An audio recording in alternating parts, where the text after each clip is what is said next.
And welcome to the latest episode of New Londinium 1910, my Let's Build set in heavily modded steampunk Minecraft.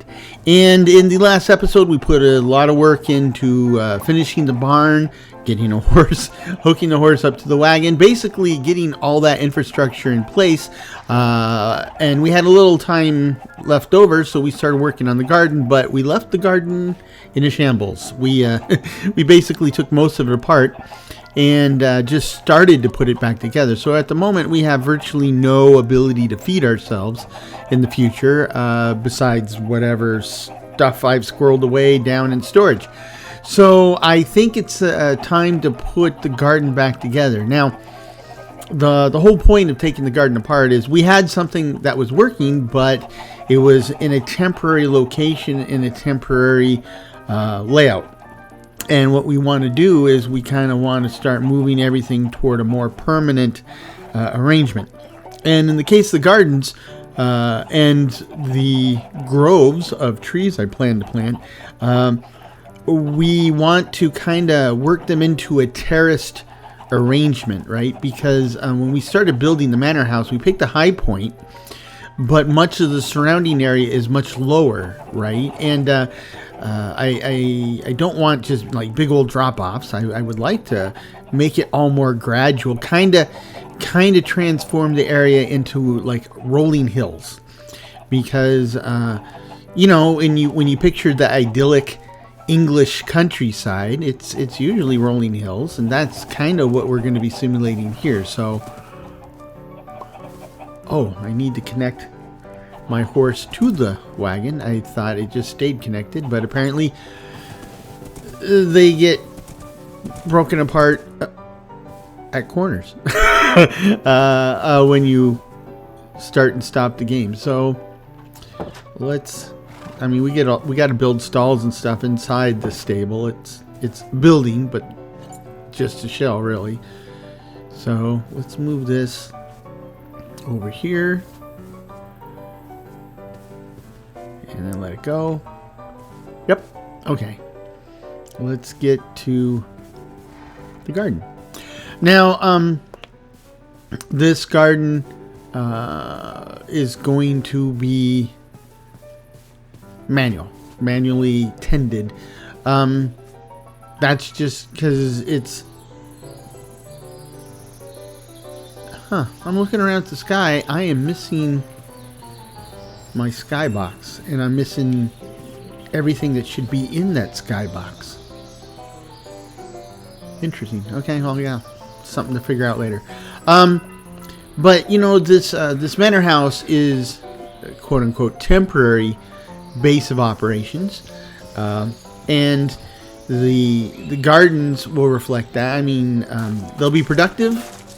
We will harvest them. We'll take that output and use it to feed ourselves and make compost and all that jazz. But eventually, New Londinium itself will have extensive automated farming options, and that's where things will go I was going to say to the next level, but it's really like the next level plus a few more levels, like an order of magnitude, really. But that's still a long ways to go, or a long time from now. So that's what we're going to be working on now. As far as the trees go, we have been growing and cutting down a bunch of dark oak trees, and I'm cutting them down again. But this time I don't plan to grow a bunch of dark oak trees. What we'll want to do is kind of the same deal, right? Is now that we're moving away from the manor house as a single project, we're going to be facing all sorts of different wood needs. And so aside from the garden, we'll want to set up some groves of trees. And basically in those groves, we want to grow every tree type we find to give us the widest possible palette of wood types for our construction projects. And with the addition of Biomes of Plenty, I have and some other mods, but mostly Biomes of Plenty and Vanilla Minecraft, I have a wood palette that essentially covers the entire rainbow and then some. So we're in pretty good shape there. Aside from those two things, there's still the livestock issue to talk about. But I don't plan to try to get any livestock done this episode. We have a place for chickens. We've got chickens we're growing. And in fact, I did that so that I would have arrows. But then when I went and enchanted my bow, I enchanted it with the Infinity enchantment. So I don't really need all that many arrows. But I got a bunch of chickens and we'll leave them for now. Maybe we'll continue with the chickens. Maybe we'll let them all go. Maybe we will find another use for chicken products. So there's that. But cows would be nice, for the leather. Don't really need sheep because, we have plenty of flax. And, you don't really kill sheep, you just shear them over and over and over again. So, they have mutton in the game, but it's probably like one of the least eaten foods, I'm guessing.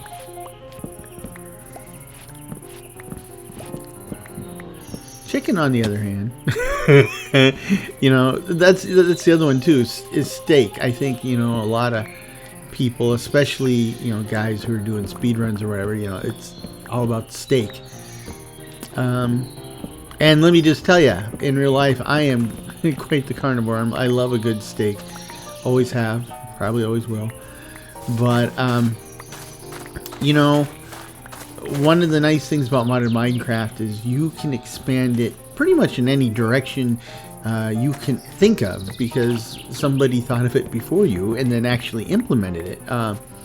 And that is truly amazing. I mean,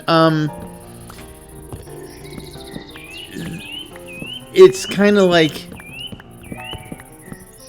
well, I mean, Lego, I was going to say Legos, but Legos are a bad example because then they go and create all these crazy specialized pieces, right? But imagine what it would be like if Lego didn't do that. What if Lego gave you just the basic pieces, right? Nothing fancy. There's no jet engines. There's no mechanical bits. There's no anything, right? It's just like, blocks, regular blocks, some regular plates, and maybe a few roof and window pieces, and that's it, right?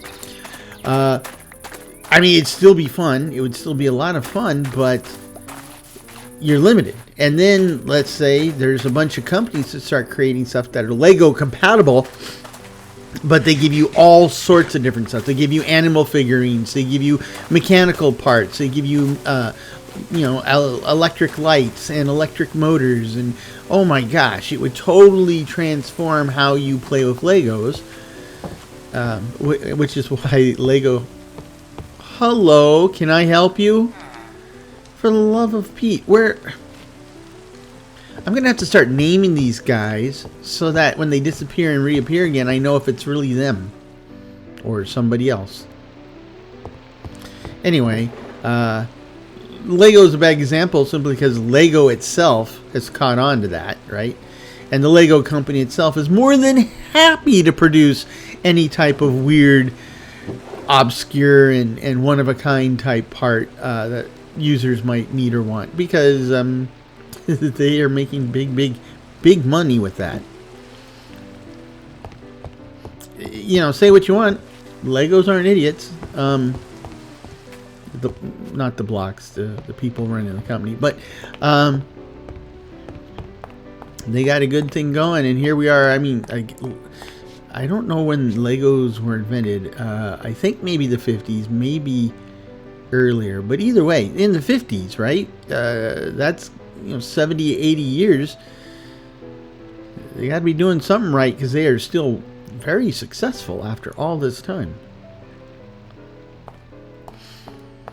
I think a key element is a Lego company knows its customers. A lot of companies, I'm not quite sure they do, right? And as a customer, I often wonder. It's like, I buy a product, I use a product, and it's just like, the guys who make this stuff, do they understand how I'm using it? Because I don't think so. Software is a real prime example of that. I was talking about this, actually, I think it was when I was, I'm pretty sure it was this last episode of Mostly Satisfactory, right? Where I was talking about the history of cell phones and stuff, and because everybody says, oh, Apple invented the smartphone. It's like, no, smartphones predate Apple, and whether you can argue whether it was BlackBerry or Windows CE phone or whatever, but the thing is those phones predate the iPhone, but smartphones didn't take off until the iPhone, and this is where I'm headed with all this, which is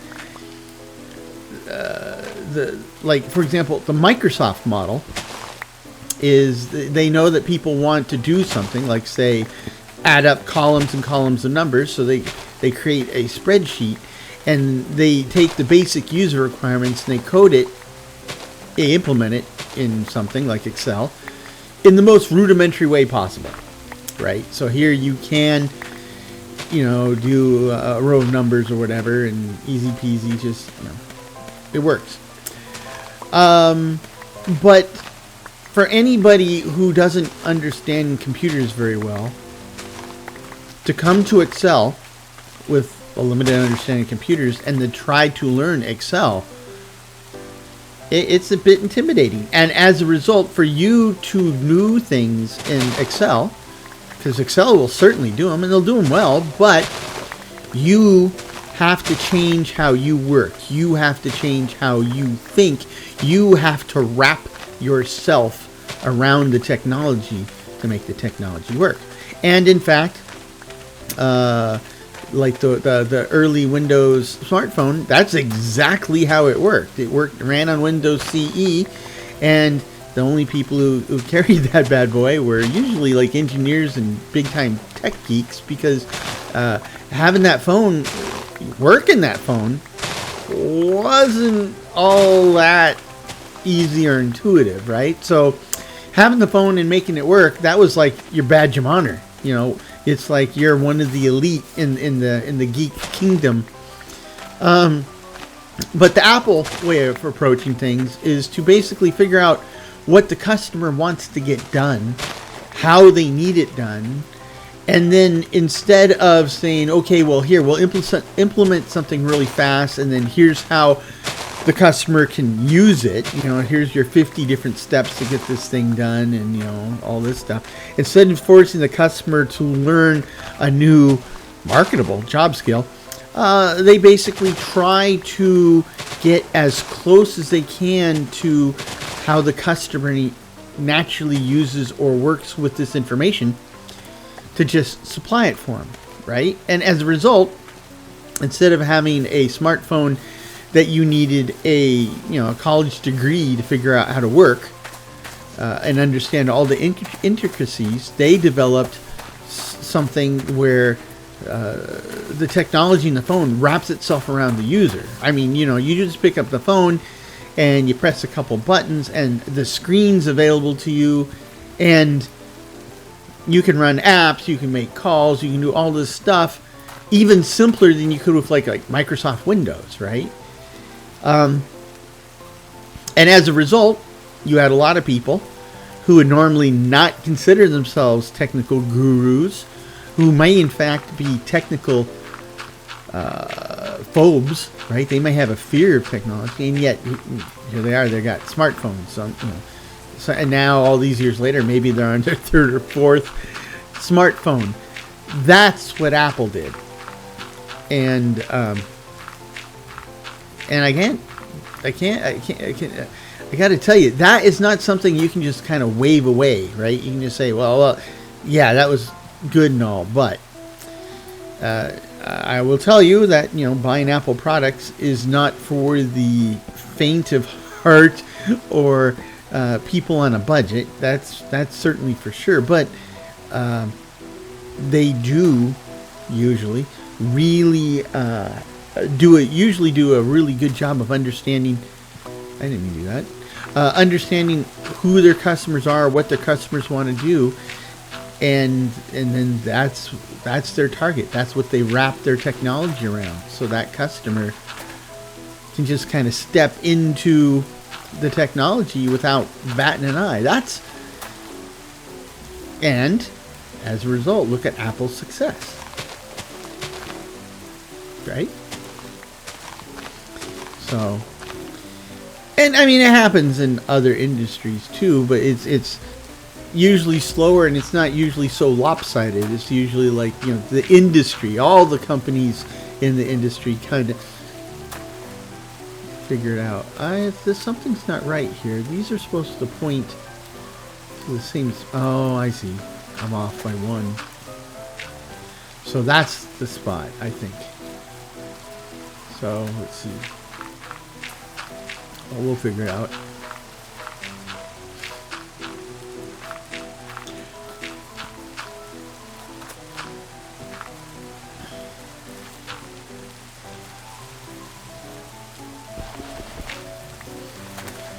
I'm still amazed. 2, 3, 4. This one goes. I'm still amazed that as much time as we've spent in this world, in recent episodes, we have seen neither hide nor hair of any pillagers. None. Not a sausage. I mean, early in the series, I couldn't go an episode without having one or more run-ins with them. And now, they're nowhere to be seen. And it's true, every once in a while I've gone out and I've checked the difficulty settings just to make sure that I don't have it set to easy, right? I haven't seen much by way of other bad guys either. I've turned off phantoms, okay, but that's because of the way I modded this world to use time, and it kind of made it so that phantoms were everywhere all the time. So I had to turn them off. But the other the other mobs should be out there doing what they do without any hindrance from my part, and they don't seem to be.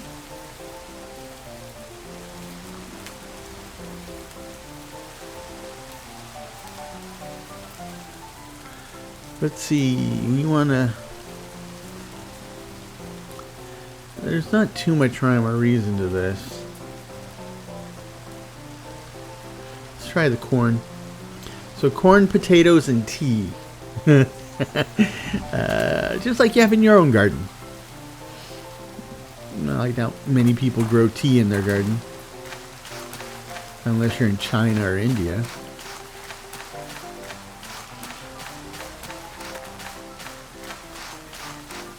Okay. Let's go ahead and put the taters in the middle. I mean, they grow fast anyway. I'm putting them on rich soil so they grow super fast. It doesn't, and you always have too many potatoes anyway. So the fact that I'm going to produce one fewer because of the hole in the middle for water, irrigation, not going to bother things at all. Not at all. Now, I don't know what day or time it is when you're watching this, but as I record it, it is January 7th. And for most people, January 7th is January 7th. But let me tell you a little secret. January 7th is on the Gregorian calendar, which is the calendar that we use around the world for business and stuff. January 7th on the Gregorian calendar has a completely different date. Well, the day that we call January 7th on the Gregorian calendar has a different date when you're using the Julian calendar, the old calendar. And so January 7th on Gregorian is December 25th on Julian calendar. So yes, it is Christmas Day on the Julian calendar, and the only place that really matters are those places that still use the Julian calendar, like say the Eastern Orthodox Church. So that makes today Christmas Day for most of the Eastern Orthodox Christians. And my wife and the family, they're Russian Orthodox, so that's what it is for us today. Today is Christmas again, and I talked about this in an episode on one of the other series recently. Right, at our house we celebrate Christmas 3 times every year, and the third one is today, January 7th. We celebrate on December 25th because that was the tradition I grew up with, and we celebrate on January 7th, which is that's what Russia, Greece, all these other Orthodox Christians.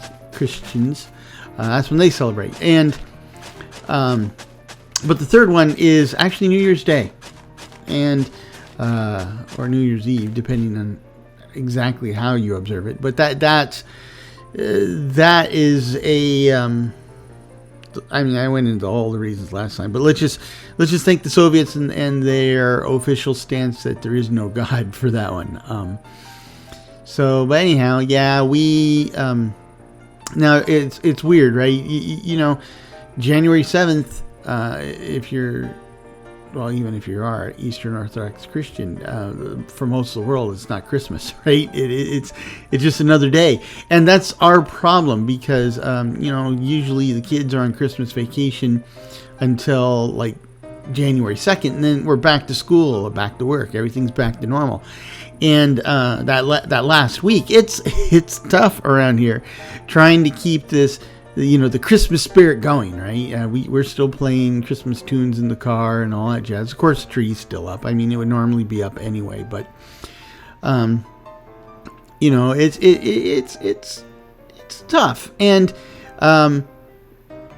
typically what would happen is we would all wake up, get ready, go to work, go to school, and then when we come home, we would do the Christmas thing now, which is kind of weird, right? To be like opening presents at 4 or 5 in the evening, but that's how it worked. Now this year we already opened presents and everything because this year January 7th happens to be on a Wednesday, and for my wife works from home.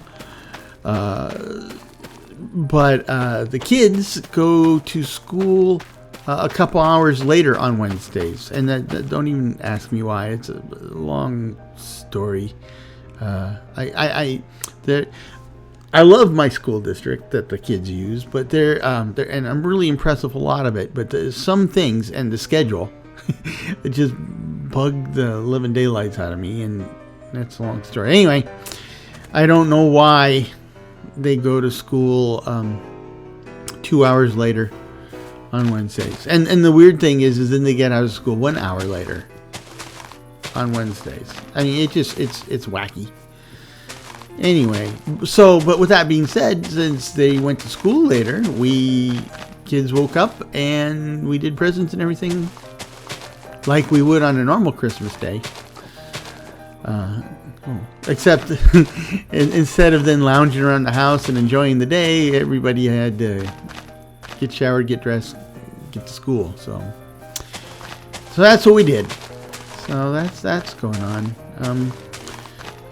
We'll have a bigger dinner than usual tonight because it's Christmas dinner again.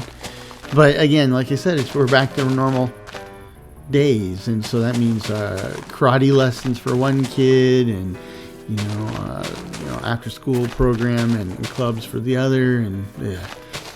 So with that being said, the kids are back in school, and since I am still in between engagements, let's say, I'm recording this in the middle of the workday, right? In the middle of school day, wherever, middle of the day, whatever you want to call it, since kids aren't home. So,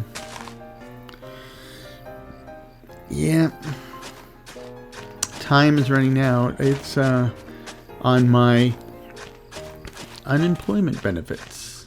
Oops. I need to put some... I don't have any water. Don't have any water to put in there. Anyway, so they give you about 6 months worth of benefits, and I still haven't found a job. So I've still got irons in the fire, but that's been the case for ever since July when I got laid off. So we'll see. Tense time, as if, you know, the holidays can't be stressful enough. But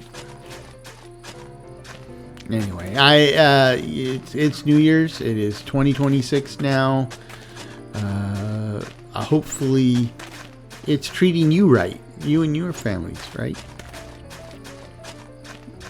I say that, but you know, my country has basically taken over Venezuela, and now there's talk that we're gonna come to blows over Greenland. So yeah, 2020. I had high hopes for 2026, but she's starting to look like she's gonna disappoint me on a...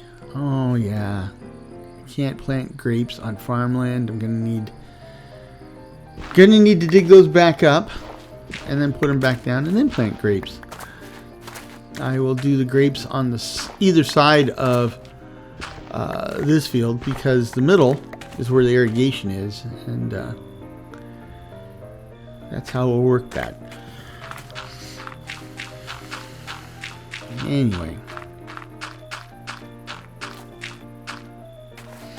you know, it's just weird. I mean, growing up during the Cold War, and you know, we always talked about, oh, those dirty Russians, those commies, and you know, and we were always ready.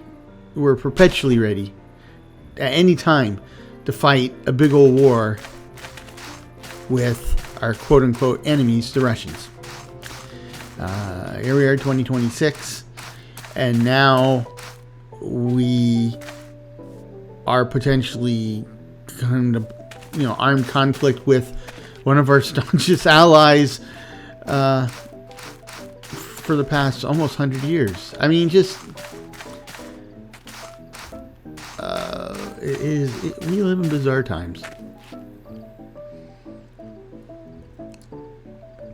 See, I need 26 seeds, which means that's 15, 18,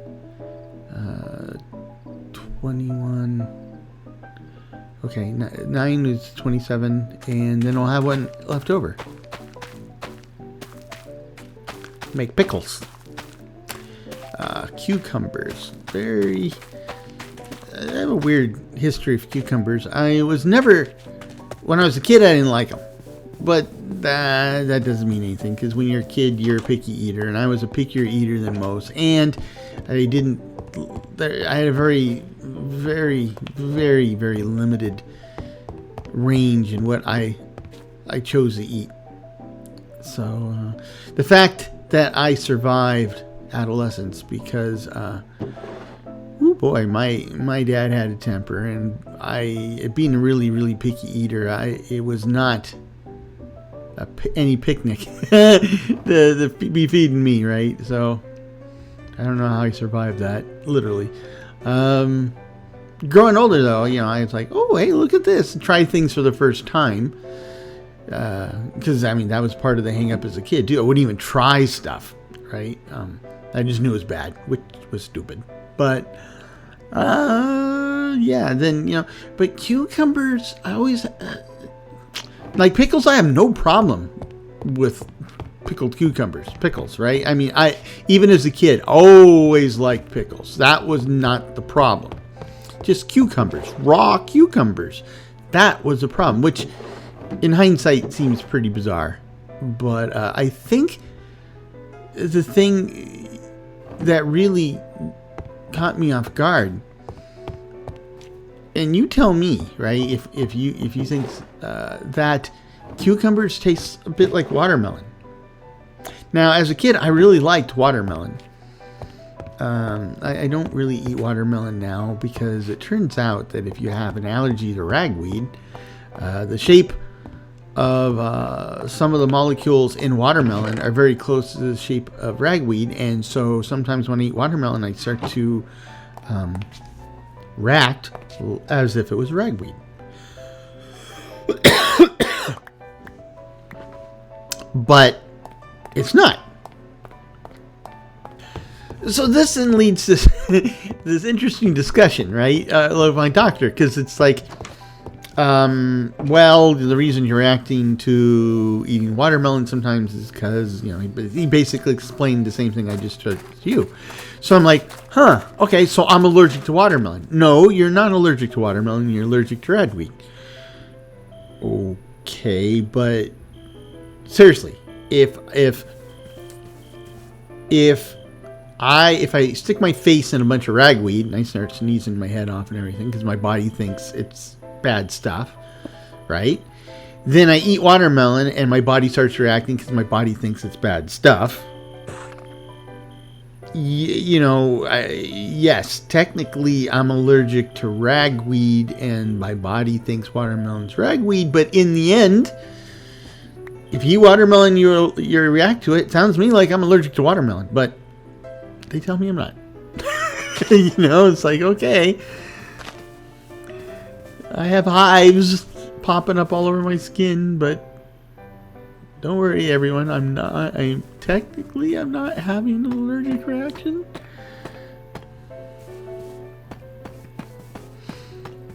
Yeah, okay.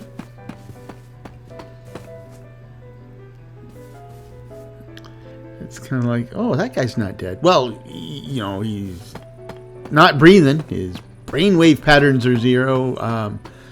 By all intents and purposes, I'm pretty sure he's dead. No, he's not dead. He's just whatever, right? And he's like, there are some cases where I think you can draw too fine a distinction, right? It doesn't really matter. 12 should do it.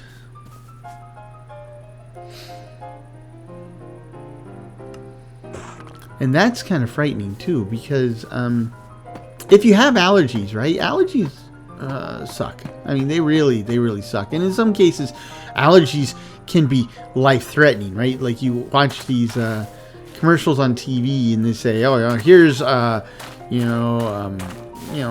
new miracle drug." And, and then they start listing side effects, it could cause death and disruption and blah, blah, blah. And then their warnings, they're like, if you're allergic to, new medical stuff, don't take it. Okie dokie. How am I supposed to know if I'm allergic to it or not until I take it, right? And like if you go into the allergy clinic ahead of time, say, hey, am I allergic to this stuff? Well, they got all sorts of tests to see if you're allergic to corn and feathers and dirt, but they don't have anything for that medicine, right? So telling people not to take it because if they're allergic to it is bizarre, right? How am I supposed to know? That's... yeah.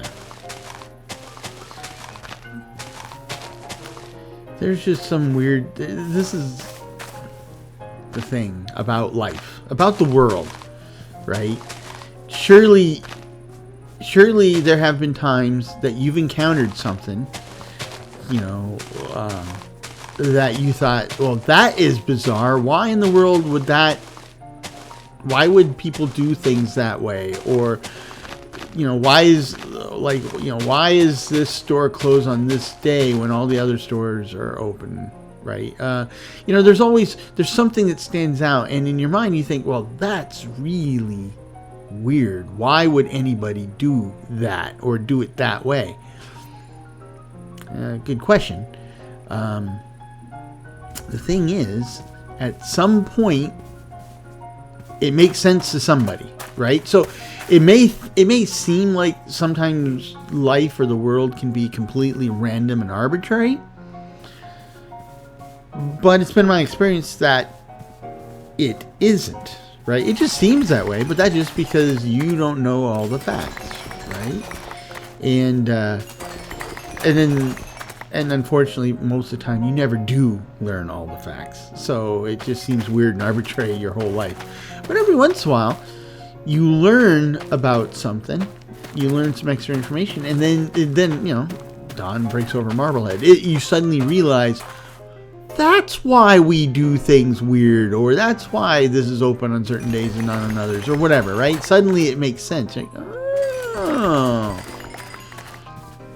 Well, that's the thing. Now, the other side of it too is like there might be a way we do something for a given reason, and then that reason no longer matters, and yet it doesn't stop us. We still do it that way. I got to think of some examples. I'm waving around, talking and smoking mirrors, but I can't think of examples. So let me see. Okay. The school year, right? It's a perfect example. For most people, for most kids in the northern hemisphere, school year basically runs from August or September until May or June, right? And so basically get your summers off. Now, why is that? Well, because once upon a time, 90% of the population were, the civilization, Western civilization in the North, was essentially an agrarian society. 90% of people lived or worked on farms or grew their own food. And if you had school year round, it caused problems because for a lot of families, a lot of big families had lots of kids to help out on the farm. And if, summer, that is the peak growing season. That's when farms are in full swing doing crazy amount of work. And so they needed the kids to not be in school so that they could help out on the farm. That's why, we have the school year situated as we do. Now, this goes on its head when you talk about, the southern hemisphere, like South America, Australia, New Zealand. I have no idea what they do. But this is how it worked in the northern hemisphere, right? And now, hardly any of us live on farms or do farm work. Right? Almost none of us, right? And even the places that do have, heavy emphasis on farm work, usually it's not, you don't have your 8-year-old kid out there driving a tractor, the kids, maybe he's a teenager, but, the kids aren't necessary to keep the farm running anymore. Yet, we still have a school year where, teachers and students get their summers off. And if there are a few places that have year-round school. But for most places, they still have this traditional school year. I didn't know this was here. Huh. Anything? No. Ooh, a little window. But for most places, they still have the traditional school year, and I'm sure at some point somebody brought up the point, hey, maybe we should have year-round school. And the fact that they don't have year-round school tells me that it was pretty much roundly rejected by everybody, right? So that's why we do that, even knowing we don't need to do that anymore. A similar thing with daylight savings time, right? When daylight savings time was kicked off, our technology level was a bit different. For the most part, lighting was provided either through the window, daylight, or through the burning of something, right? So like candles, lanterns, oil, whatever. And the concept behind daylight savings time, where we shift the clock 1 hour backwards or forwards to make better use of the natural light, essentially, is what that is, right? Now, since they instituted, of course, we even had electricity in, but it wasn't widely used. And now electricity and artificial lighting is practically free. Don't let my kids hear you say that, because I'm constantly running around behind them turning off the lights going, hey, this electricity's not free, and it isn't, but you get what I'm saying, right? It's become so inexpensive, and what's more, people have really adapted to a kind of a almost on round the clock lifestyle. Daylight savings time just doesn't make as much sense as it used to, and some people argue that not only does it not make as much sense, it doesn't make any sense. In fact, it's detrimental. I'm not going to argue that argument either way here, but that's just, we do something the way we've always done it because that's, there's that momentum, right? Kind of a cultural momentum. It just keeps going long past its useful date. So anyway, where did I start with all that? I don't remember. But I got a bunch of dirt now. We want to use this coarse dirt on the lower levels because we're just going to cover it up.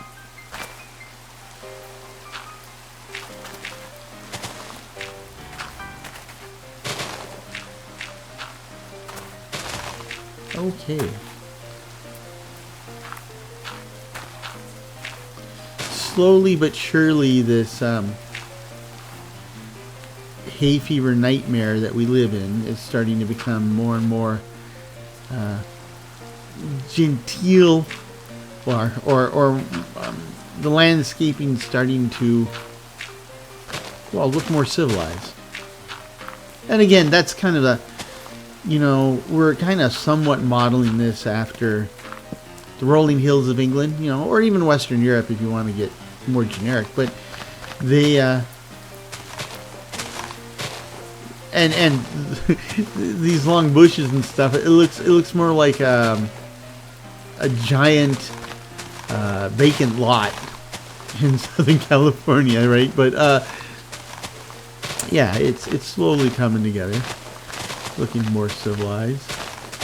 But I really, now at some point soon, in fact, when we start working on new Londinium itself, we got to dig, the central core and then eventually the city. But the city it's basically a kilometer across in a circle, right? Well, all of that dirt and soil will need to be removed. So right now I have to keep running around to go pick up more and more dirt, but at some point I will literally have dirt just everywhere. I will have more dirt than I will ever possibly use. Unfortunately, we haven't started that yet. If I was smart, there's lots of places I can go with that. But if I was smart, what I would do is I would hop in my little wagon and I would actually go out to where the central core is, and I would grab my dirt from there right now to fill in this space, right? That way, two birds with one stone type of thing. But, I guess I'm not smart, so I'm not doing that. Oh, can't do it now. I'm too far along doing it this way. But yeah, maybe I'll go make a dirt run. We got to start doing that stuff sooner or later. In a related note, we got to take apart twin spires. And in a related note, before we start taking apart twin spires, I have to empty it again. We have villagers running around in there, and I don't know why. I don't know why there's villagers there, because we took all the beds, so the villagers shouldn't be hanging out. But sure enough, it's almost like they spawned in there, almost like they did when the village was first made. So I don't know. The only thing I can imagine is wherever these guys are coming from must be pretty bad that they're excited to move into an empty village with nobody else in it. So anyway, oh, now I see my clouds. Now I see my cloud. Okay, so my skybox is working just fine now, but why wasn't it before? Somebody explain to me that? Huh. Okay. Bizarre. Again, we'll chalk that up to unexpected tool interaction. Need a bit more dirt.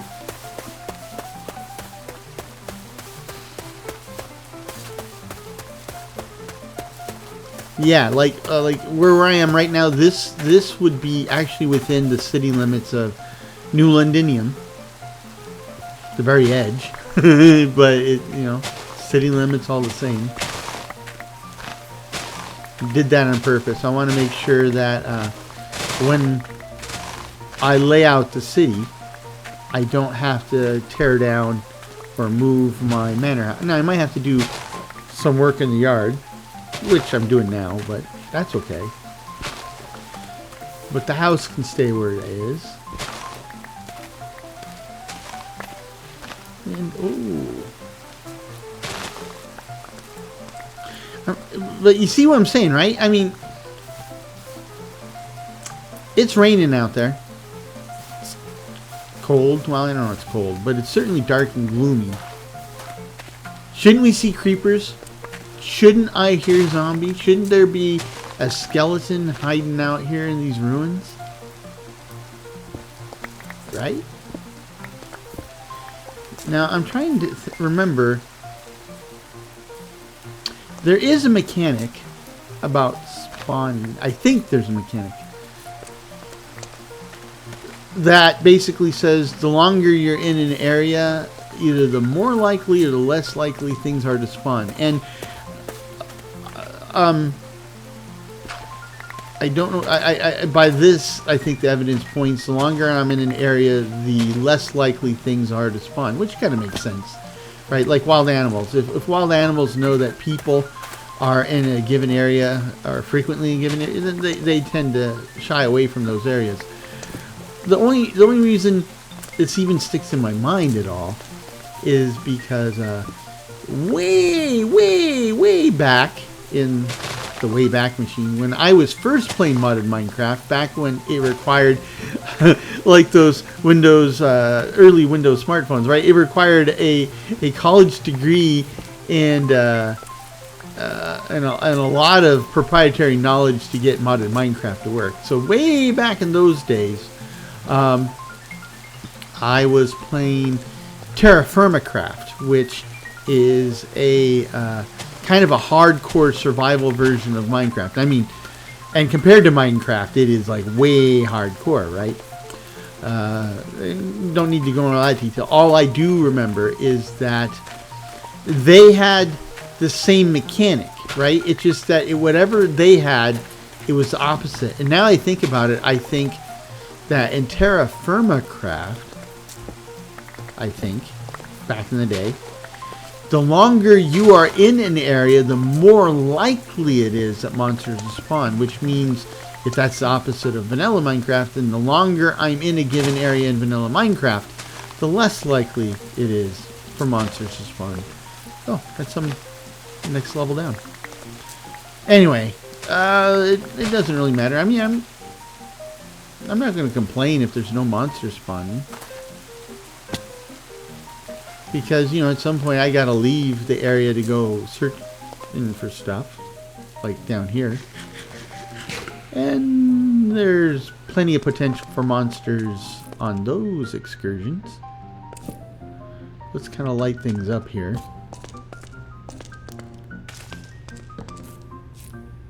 Huh. I would have thought that there was more down here. It might be there, but I'm not gonna go. Not going to go that far in search of adventure. because I'm trying to get this. I'm not going to get the garden done, but I would like to at least get the garden blocked out, right? We got the upper terraces done. I'd like to get the second terrace blocked out, at least.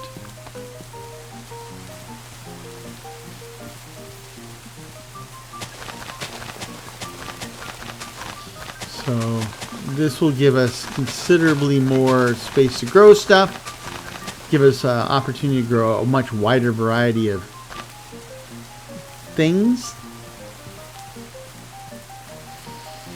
and that'll be good. I don't know what it is about you, but there is something in the back of my mind.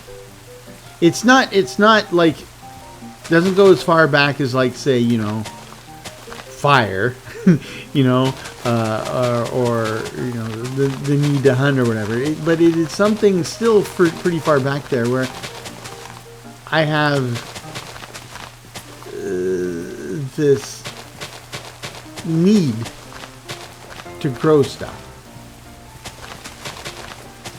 I don't know. I mean, yeah, my last name is the German word for farmer, and my mom's maiden name is the German word for shepherd. So farming is in our blood, and I